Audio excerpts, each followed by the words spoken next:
اگر آج قرآن کھول کے کوئی جھوٹا سچے قرآن کو کھول کے اپنی جھوٹی بات آیت کے مفہوم کو لپیٹ کر بیان کر کے دکانوں پہ ڈیروں پہ آ کے بھٹکائے تو تعجب نہ کرو، یہ تو دور صحابہ میں بھی وارداتیے شروع ہو گئے تھے۔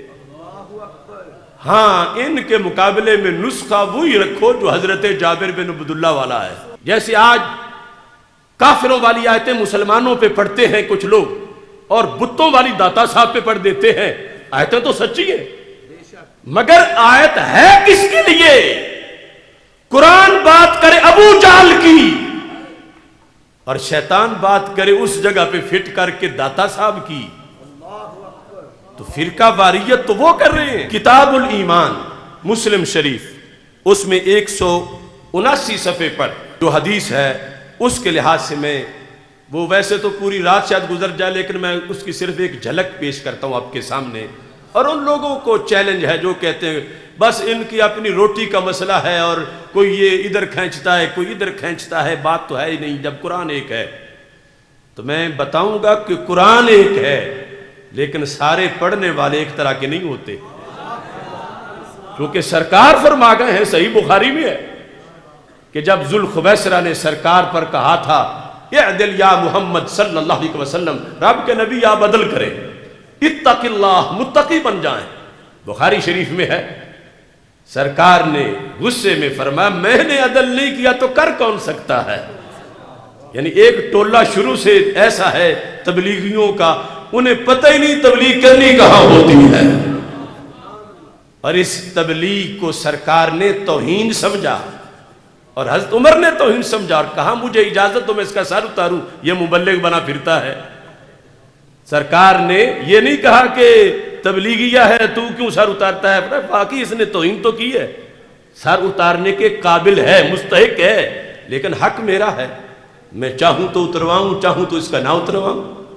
اس وقت فرمایا یخرج من ذئب ھذا الرجل، اس بندے کی پشت سے ایک قوم نکلے گی، یقرؤون القرآن، قرآن پڑھیں گے، ولا یجاوز حناجرہم، حلق سے نیچے نہیں اترے گا۔ تو پتہ چلا قرآن پڑھنے والے دو قسم کے ہیں، مفتی صاحب نے نہیں بنائی، اللہ کے رسول علیہ السلام نے بنائی۔ ایک پڑھتے حلق سے اوپر تو دل میں بھی جاتا ہے، اور دوسرے پڑھتے قرآن یا گرنتھ نہیں پڑھتے، قرآن ہی پڑھتے ہیں مگر حلق سے نیچے اترتے ہی نہیں ہے۔ تو سرکار دو عالم صلی اللہ علیہ وسلم نے قسم بتا دی قرآن کے لحاظ سے، صرف قرآن کو کہ قرآن سے درس دے رہا ہے۔ دلیل بنانا یہ دیکھو تو صحیح کہ حالات کیا ہے، 15ویں صدی ہے اور ادھر تو ابھی پہلی صدی تھی، مسجد نبوی شریف تھی اور حضرت جابر کی تقریر تھی۔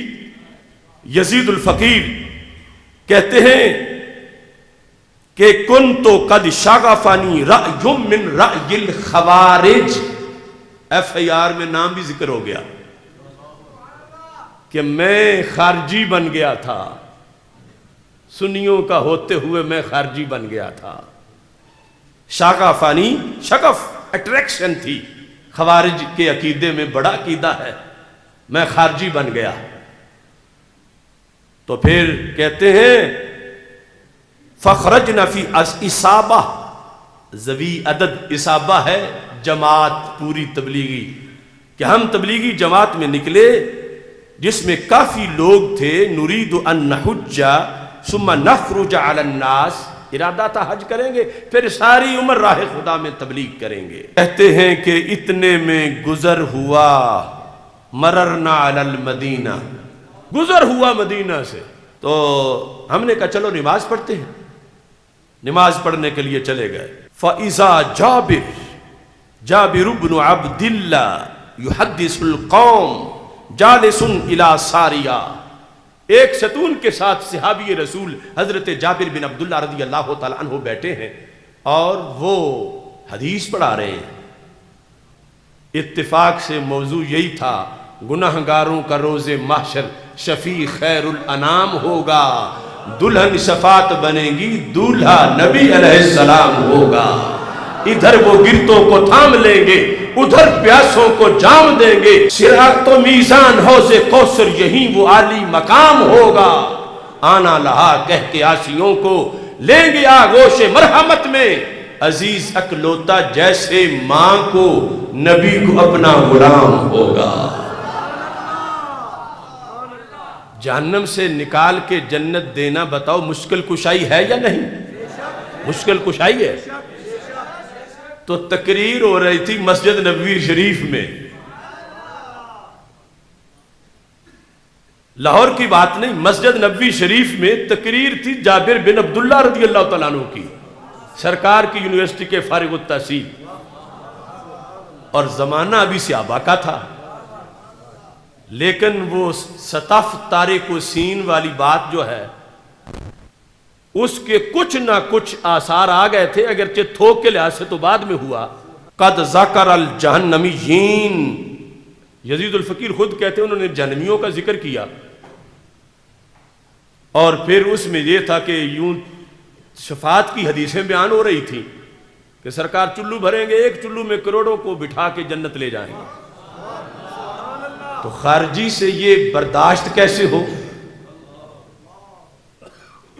تو یہ یزید الفقیر خود اپنی آپ بیتی بیان کر رہے ہیں، کیونکہ پھر سنی ہو گئے، کہتے ہیں مجھ سے برداشت نہ ہوا میں بول پڑا۔ اب اگلا جملہ سنو، کتنا جھلسا ہوا جملہ ہے، یعنی غلط سوچ پر مشتمل، ویسے لفظ تو سارے مقدس لفظ ہیں۔ یا صاحب رسول اللہ صلی اللہ علیہ وسلم ما ھذا الذی تحدثون، اے صحابی رسول صلی اللہ علیہ وسلم، یہ کیا تم حدیثیں بیان کر رہے ہو؟ مطلب دوسرا مطلب یہ کتنی غلط تقریر کر رہے ہو صحابی ہو کے، یعنی یہ بطور خاص قانون ہے نا کہ مشتقی پہ حکم لگے تو مبدا اشتقاق اس حکم کی علت بنتا ہے۔ تو صاحب رسول کہہ کے ہٹ تو یہی کر رہے تھے، چلو کوئی دور کا ہوتا تو اور بات ہی، تم صحابی ہو کے ایسی تقریریں کر رہے ہو کہ قیامت کے دن بھی نبی کو اتنا اختیار ہوگا اور یہ مشکل کشائی ہوگی کہ جہنم سے نکال لیں گے۔ یہ یزید الفقیر نے اعتراض کیا۔ جس وقت اعتراض کیا تو ساتھ دلیل بھی دی کہ اللہ کا فرماتا انک من تدخل النار فقد اخزیتا، اور دوسری آیت کلما ارادوا ان یخرجوا منها اعیدوا فیہا، کہ جہنمی جب بھی نکلنا چاہے گا اسے پھر گرا دیا جائے گا۔ تو کہا دیکھو ہم تمہاری تقریریں سنیں یا قرآن پڑھیں؟ قرآن کہتا ایک بھی جہنمی نہیں نکلے گا، تم حدیثیں بیان کر رہے ہو کہ لاکھوں کروڑوں کو اللہ کے نبی علیہ السلام نکال لیں گے۔ تو قرآن ہے۔ اگر آج قرآن کھول کے کوئی جھوٹا سچے قرآن کو کھول کے اپنی جھوٹی بات آیت کے مفہوم کو لپیٹ کر بیان کر کے دکانوں پہ ڈیروں پہ آ کے بھٹکائے تو تعجب نہ کرو، یہ تو دور صحابہ میں بھی وارداتیے شروع ہو گئے تھے۔ ہاں ان کے مقابلے میں نسخہ وہی رکھو جو حضرت جابر بن عبداللہ والا ہے، جو ہم نے عقیدہ توحید سیمینار میں آزما کے دیکھ لیا ہے۔ تو حضرت جابر بن عبداللہ رضی اللہ تعالی عنہ آپ نے یہ ارشاد فرمایا اتقرأ القرآن، تم قرآن پڑھتے ہو؟ قلت نعم، یزید الفقیر کہتے میں نے کہا ہاں قرآن پڑھتے، آیت بالکل ٹھیک پڑھی ہے۔ تو انہوں نے کہا فہل سمیت بمقام محمد علیہ السلام الذی یبعثہ اللہ فیہ، وہ جو مقام محمد علیہ السلام والی آیت ہے قرآن میں وہ تم نے پڑھی ہے؟ کہتا ہے میں نے کہا نعم پڑھی ہے۔ عسیٰ ان یبعثک ربک مقاما محمودا، قال، تو حضرت جابر نے کہا فَإِنَّهُ مقام محمد صلی اللہ علیہ وسلم المحمود الذي يخرج اللہ به من يخرج، یہی وہ مقام محمود ہے جو آیت میں ذکر ہے کہ جہاں سرکار کھڑے ہوں گے اور کروڑوں جہنمیوں کو پکڑ کے جنت میں داخل کر دیں گے.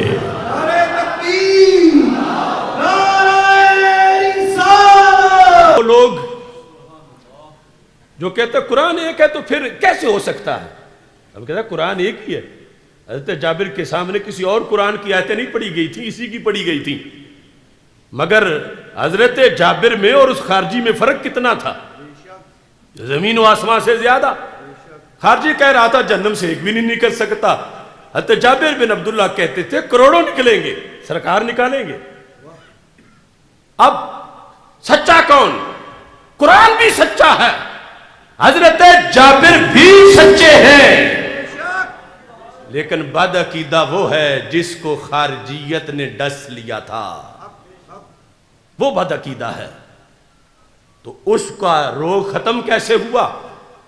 تو حضرت جابر بن عبداللہ رضی اللہ تعالی عنہ کا طریقہ کار واضح کر رہا تھا. قرآن سچا ہے، میں بھی سچا ہوں، لیکن جو مطلب تم نے پڑھا ہے وہ جھوٹا ہے. کیسے؟ کلما ارادو، کہ جب بھی وہ ارادہ کریں گے. اگلا حکم قرآن کا سچا ہے کہ ان کو کوئی نہیں نکلنے دے گا جب وہ ارادہ کریں گے. لیکن یہ تو دیکھو وہ کون، وہ پیچھے پڑا تو بات تھی کافر کی، پیچھے پڑا تو بات تھی مشرک کی. تو پتا چلا قرآن بھی سچے ہیں، جابر بھی سچے ہیں، جھوٹا ہے تو خارجی ہے. کوئی نہیں نکلے گا جہنم سے، یہ بات ہے کافر کی کہ کافر نہیں نکلے گا، مشرک نہیں نکلے گا. اور جو حدیث حضرت جابر بتا رہے تھے وہ یہ تھی کہ نبی کا غلام نکل جائے گا. اب دیکھو ابھی تو دور صحابہ ہے، لیکن وارداتیں کیسی شروع ہو گئی ہیں. قرآن کا تو لفظ نہیں بدل سکتا، مگر جو وارداتی ہے وہ پیش کر کے واردات تو کر سکتا ہے کہ حکم کسی اور کا سناتا پھرے. عوام کو کیا پتا کہ کس کی پیچھے بات ہو رہی تھی. جیسے آج کافروں والی آیتیں مسلمانوں پہ پڑھتے ہیں کچھ لوگ اور بتوں والی داتا صاحب پہ پڑھ دیتے ہیں. آیتیں تو سچی ہیں مگر آیت ہے کس کے لیے؟ قرآن بات کرے ابو جہل کی اور شیطان بات کرے اس جگہ پہ فٹ کر کے داتا صاحب کی، تو فرقہ واریت تو وہ کر رہے ہیں. ایسا ہونے پر یہ کتاب الایمان بخاری دور صحابہ میں ایسا ہوا. اور جابر بن عبداللہ رضی اللہ تعالی عنہ کے پاس جو یزید الفقیر ساری بات بتا رہے ہیں، وہ کہتے ہیں جب حضرت جابر رضی اللہ تعالی عنہ کی ہم نے گفتگو سن لی، فواللہ ما خرج منا غیر رجل واحد، کہتے سب نے توبہ کر لی سوائے ایک کے.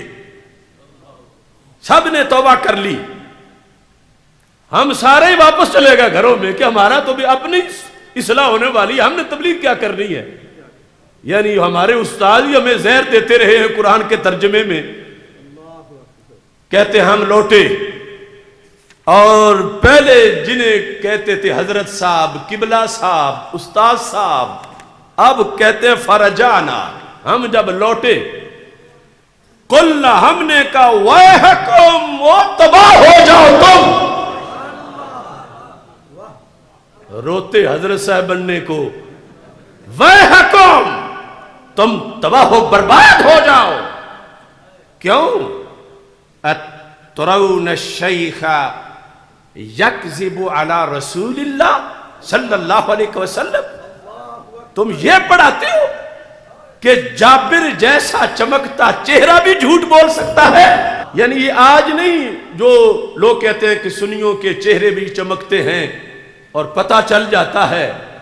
تو حضرت یزید الفقیر سنی بن کے اپنے استادوں کو کہنے لگے یہ قرآن جو تم پڑھاتے ہو اس کو سمجھنے کے لیے کچھ چہروں کی بھی ضرورت ہے.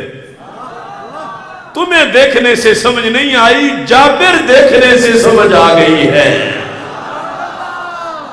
دل نہیں مانتا کہ جابر جیسا بندہ بھی جھوٹ بولے. پہلے حالانکہ خود ہی جھگڑ رہے تھے، تو یہ انقلاب آیا. تو ایسا ہوا دونوں طرف قرآن ہے. صحابی کے سامنے ایک چھوکرا نئی جنریشن کا وہ قرآن پیش کر رہا ہے. اس وقت کے لحاظ سے چھوکرا کہہ رہا ہوں جب مقابلے میں کھڑے تھے. بعد میں تو ہمارے لیے بہت کروڑ عزتوں کے لائق آخر صحابی کے شاگرد ہوں تو وہ تو بہت بڑے ولی ہیں. لیکن وہ جو بدعقیدگی والی سوچ تھی کہ ادھر حضرت جابر رضی اللہ تعالیٰ عنہ بیٹھے ہیں اور ادھر جو ہے ایک بعد کے زمانے کا لڑکا وہ ان کو قرآن سمجھانے لگا ہے کہ قرآن میں یہ ہے، قرآن میں یہ ہے، قرآن میں یہ ہے.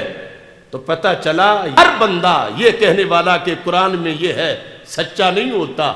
قرآن سچا ہے لیکن ہو سکتا ہے کہ اس نے اپنا گھڑا ہوا مضمون آیت کے نیچے فٹ کیا ہوا ہے، اوپر آیت رکھی ہوئی ہے، دکھاتا آیت ہے اور بات اپنی کرتا ہے.